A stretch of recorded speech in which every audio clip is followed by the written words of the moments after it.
So, good afternoon. This is now my first attempt at a cooking video, and we're gonna make something really simple, and it is a beef tartare. And I wanted to show you on how you can do this when you operate on a shoestring budget. And let me start with the egg. So let me start with the egg, and we need the egg yolk, and we want to check this because we eat this basically raw, and you can see through the egg if you do this with a light like this here. And now you can check the egg for any impurities in there which would point to a salmonella or bacterial infection inside the egg. This is how you check a egg for any type of thing you don't really want it in there, so you can eat this raw. This egg is good. This is how you check an egg. Let me turn that off. Then we need a half a not an onion, what are they called now, shallot, half a shallot. And then I went and I got some beef, which we call in America breakfast steak, which is usually top round. It's very tender, and you can see it has hardly any marbling in there, which is really ideal. So this comes very close to filet mignon, but if you see this here, at a fraction of the price. And I usually use 2 or 3 slices, and I cut them up with a knife. Then we have, of course, mustard, Dijon mustard, and that is the original Miley. I prefer this. Let me just show you a couple other ones.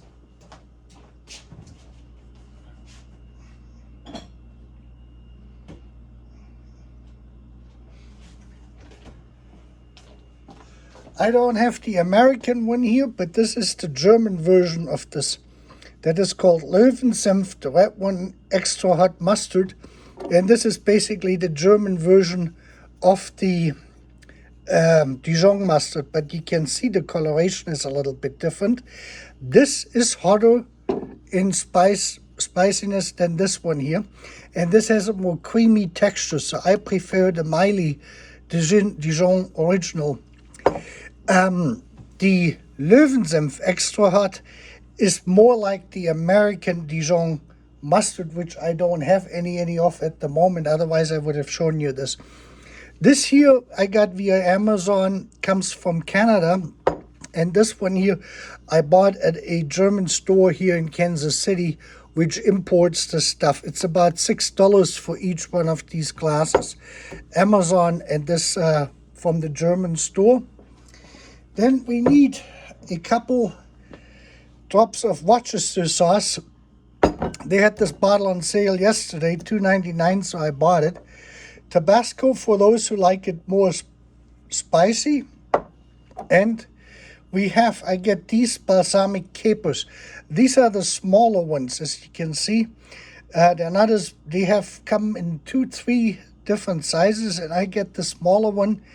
These are, what are they called? Non-Paril capers in white balsamic vinegar. So I like those the most. Then I got Himalayan pink salt. That is very good salt. We get that at Sam's Club. And black peppercorn, regular, and some ketchup. Now, the way this works is pretty simple. We dice the onion. We retrieve the egg yolk out of it. We cut the capers into smaller pieces. And some people use gherkins to put in there. I'm not much of a gherkin fan, so I'm going to leave the gherkins out. And then we're going to cut up the meat, and we mix it all together. And then you basically add the spices to it to the degree of what you like, and we're basically done. It's a real simple recipe. I'm not going to show you how to dice the salad or how to cut the beef into pieces, because I don't really have enough room here at the moment in my little kitchen. This is our secondary kitchen where I'm doing this, so you can see this. I will show you when I have cut everything apart and we're mixing it together. Okay, so now I got this all ground down. You can see this. This is about the consistency when you can see how nice this meat is. Now let me tell you something. Here in America, we can get high-grade beef, and you can see it. It is starting to turn a little bit in color, and it says the sell date is February 25th. So our store basically got this as a big round top piece about that size, and they cut those out, and that is certified Angus beef. And these people have a website, certifiedangusbeef.com, and you can go on there. This is a meat processor out of Ohio, and they are working with 6 farms here in the United States and 1 in Canada. I think Iowa, South Carolina, New York, and the farm up in Canada. There might be a couple more. You can check out their website. This beef is excellent in quality and freshness. And of course, all of this stuff is inspected. So we're getting inspected food. And we have inspected our egg with the light. That is something you got to do. If you see little shadows on the inside in that yellowish area, that means that you have salmonella in there, or you have, some type of a virus or bacterial impurities in there, and you should not be eating that egg to begin with. I check all of my eggs, regardless where they come from, like this, to make sure that the eggs are clear. So let me mix it right now. Since we don't have the gherkins, that's really all what you mix together, and then you add the ingredients to it. You can add ketchup to it if you like to, or you can use Worcester sauce. I will show this here in a minute when I mix this all together, but I wanted to just show you this with the meat. So we're good to go. This is about a quarter pound, US pound, which is right around 220 grams of beef.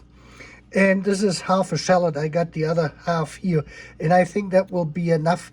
And I like them in that size, so this way you can taste them better.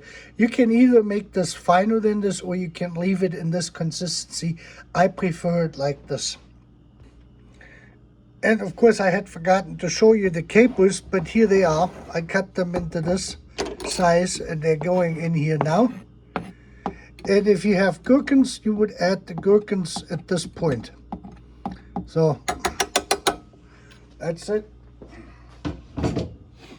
Now we're going to get us a spoon, and we're just basically working this all together. Yeah. Some people like it finer. I like it more coarse, like this here, because I think it gives you a lot of better taste. I almost forgot the olive oil. The next thing now in here is the olive oil. You have 2 choices. You can either add the olive oil now. That will stop the basically the marinating effect from the salt brine from the capers. You don't really need much. This is just a standard one we get here. You know, there's nothing in it. You don't need very much to it. About like this. That gives us some texture. We can get this here mixed around.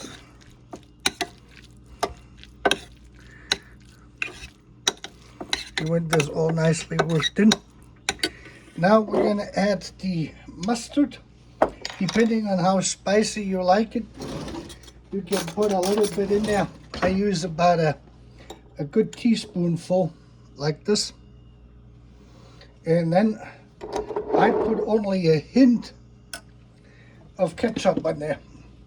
Less than half a spoon. Some people like more, about that much in ketchup. And then about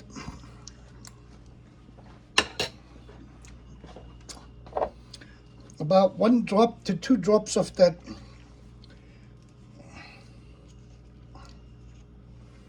here.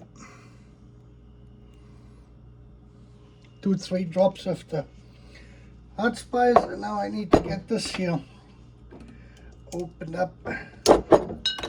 since it is a brand new bottle. Watches the sauce good, shake it. Not enough.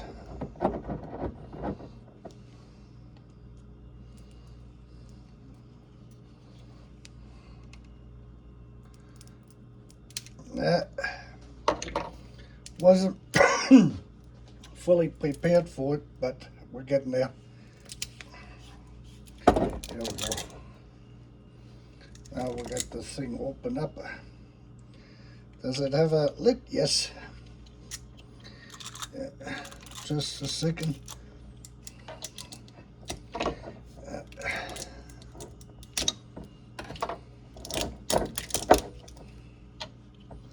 There we go. I had to get the lid open up here since it is a new bottle. You want to shake this really well because that stuff sits on the bottom. Make sure the lid is closed, and then about that much. So that's about it. Then we have salt and pepper. More pepper than salt. And some people add parsley to it. I'm not a big fan of it. Salt. That was about, I don't use much salt. And now we're gonna work this whole thing together for a little bit here. Get it all worked in equally. So, and then we're gonna put it on the plate.